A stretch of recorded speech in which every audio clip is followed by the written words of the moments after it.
Pemirsa, terima kasih masih bersama kami. Berita selanjutnya Mahabarakan. Anggota DPRD Banjarmasin menyampaikan harapan agar kota Seribu Sungai ini terus mengalami kemajuan dan warganya merasakan kesejahteraan yang merata. Sebagai kota yang memiliki potensi besar, maka warga diharapkan turut aktif dalam menjaga Banjarmasin dengan bekerja sama dan bergotong royong.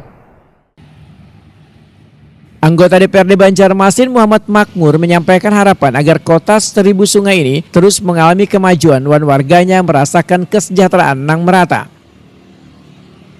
Politisi Partai Demokrat ini menyatakan pentingnya partisipasi seluruh warga dalam menjaga kebersihan, ketertiban, serta keberlanjutan pembangunan di Banjarmasin.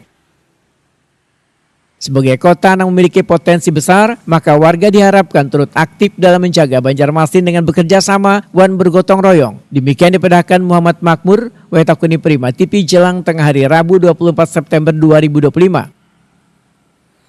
Muhammad Makmur berharap dukungan warga terhadap program pemerintah kota dengan saling bersinergi antara warga dan pemerintah karena merupakan kunci dalam mewujudkan visi dan misi wali kota dan wakil wali kota Banjarmasin. Muhammad Makmur menambahkan, warga agar tetap menjaga budaya gotong royong dan nilai-nilai kekeluargaan sebagai modal sosial yang memperkuat kebersamaan warga di tengah modernisasi kota. Kita harapkan pada hari ketemu Mas ini malah kita sama-sama menjaga dan mencintai bersama-sama gotong royong dari sebelumnya supaya harapan kita untuk Banjarmasin makin tercapai.